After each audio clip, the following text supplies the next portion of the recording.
I live the no pants life. I hate tight-fitting clothes. They're just so uncomfortable. I don't want to wear anything that has a zipper on it or that I have to put a belt around this delicate, fragile frame. And it's not that it's just a preference. I think it is a human right to be comfortable.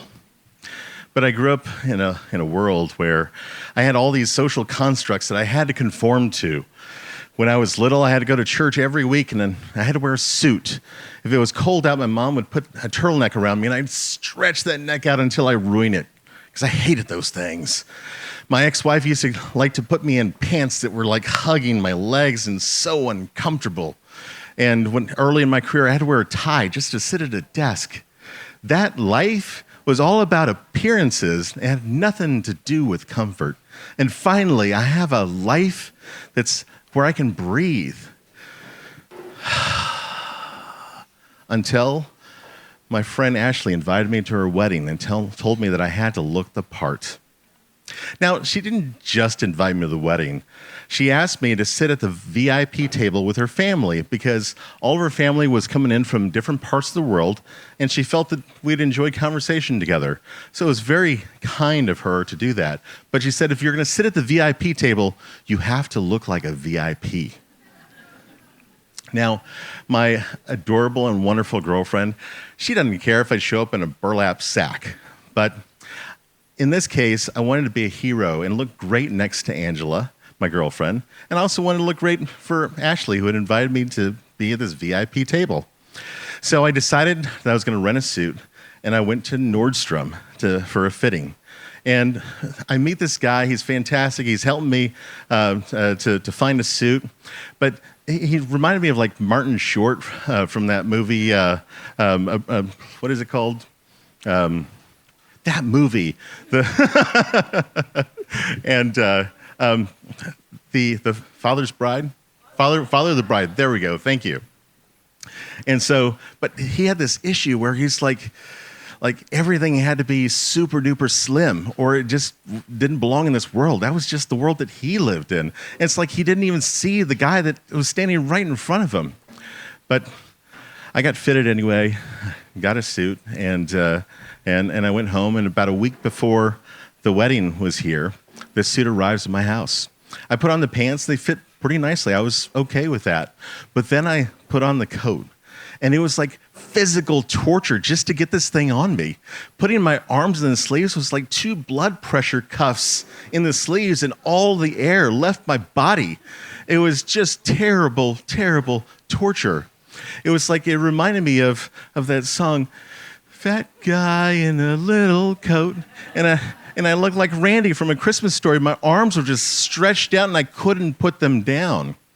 And I am just not a little French man that fits in this little tiny gray suit. Oh, that was the other thing I forgot to tell you about. I wanted a fun color for this wedding. After all, it was like September in Austin.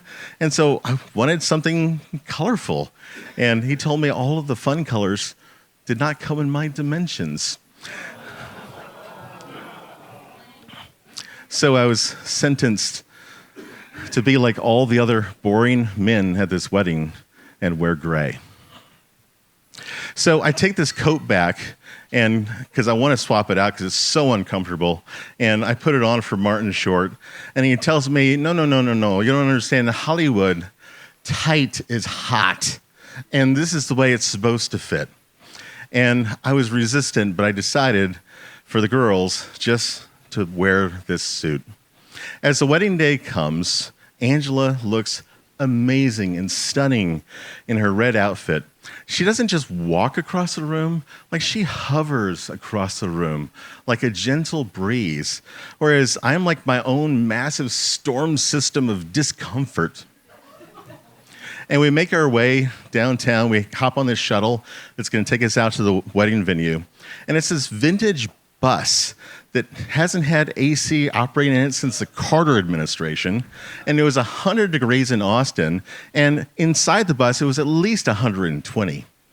And all the excited people that were there for this wedding, as they got on the bus, you could just see all of their energy leaving their body. And if there was a hierarchy of torture and discomfort, the big guy in the gray suit, he was at the top of that pyramid. But I look over at the amazing and adorable Angela, and it's like she has her own internal cooling system that made her look so fantastic. Whereas I was sweating in buckets, and that sweat was coming out like some kind of industrial adhesive to my skin that melded my skin together with that wool fabric. And my pant legs were stuck to my legs, and I was frozen and couldn't even move. And you don't even want to hear what was happening with my butt cheeks. When we got to the wedding, it was fantastic, with the exception that it was outside.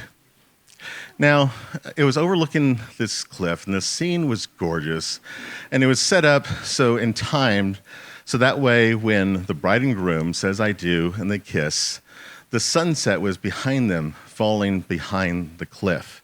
So this means that this entire wedding party is staring at the sun while they're talking about their love. Sure, it was romantic and all, but some of us were dying. Angela was kind enough to hold my hand, and every now and then I'd do a heroic move to try and not to bust his seams. I'd lean over to give her a kiss. It was worth it.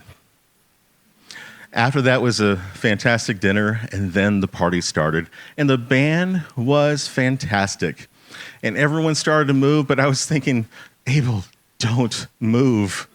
But Angela grabbed my hand and dragged me out to the dance floor, and I could feel the seams starting to pull at me and that stitching down the middle of my back, just screaming, don't do it. And I thought it was about to burst when I decided it'd be best if I just took this off and tossed it on a chair, which I did. In that moment, the cool night breeze hits my very damp shirt, and it was quite relieving. And we danced the night away, had an amazing time together. When I got home and I finally could throw that gray torture device onto the floor, I was super happy. But it was so emblematic of my life, the first half of my life. It was like I was in this suit every single day, performing and uncomfortable and unhappy. And many people, when they think about their significant other, they refer to them as my better half. And Angela would definitely fit that description. But the way I think about it is, this is the better half of my life that I'm in today. And so thankful for that, thankful that she's in my life. And I will add, though, that when it's no longer time for me to be on this earth, do not stuff me back into that gray suit, or I know I'll be going to the wrong place.